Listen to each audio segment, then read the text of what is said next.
The governor of Kwara State is telling us this story so that we will do what?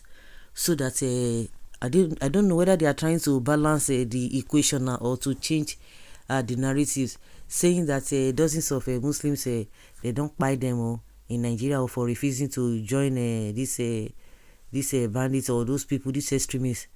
That is what the governor is telling us. Can you just imagine? So what now happens to the people involved, to the people affected? It will be like every other thing and everybody will move on. Say that they thought say this thing they on ground, they say na lie.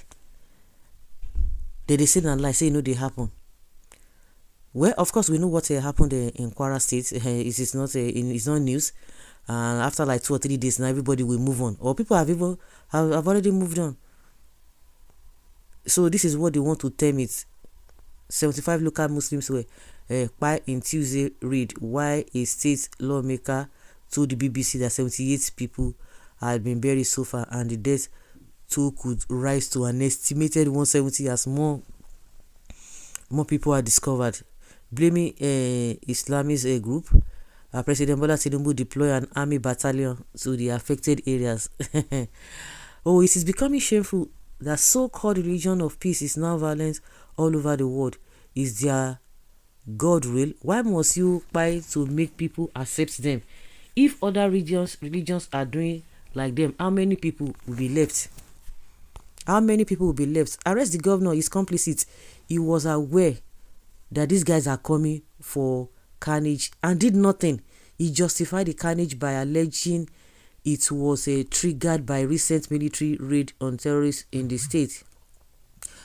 Kwara, once peaceful, is being enrolled by the terror sponsor in government as reprisal for Trump's recent attacks on Sokoto.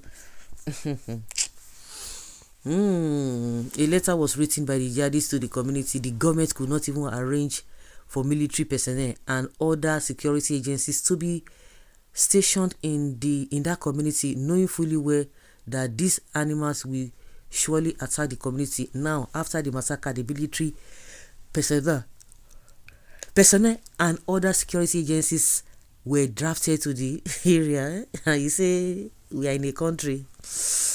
Okay, we'll buy them Christians. You don't even want Americans to come for their aid until they overwhelm everyone. It's so unfortunate that elder statesmen gathered in 2014 and decided to bring in terrorists into Nigeria. Now, the monster cannot be contained. America wanted to help and we become repulsive and say they want to steal our resources.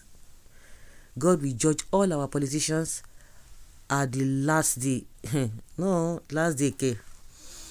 For refusing to become Christians, I suppose. However, may their souls rest in peace.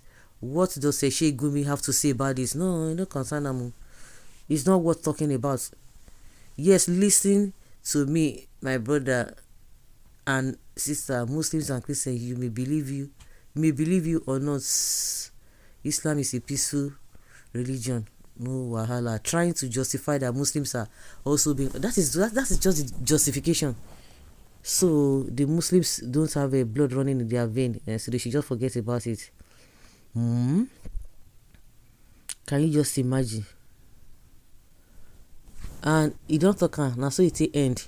It don't end for there. They are now buying themselves. The president of the country should resign from office. Tinubu is shame on this to this country. He don't deploy battalion go there. I think that is the most important thing for him.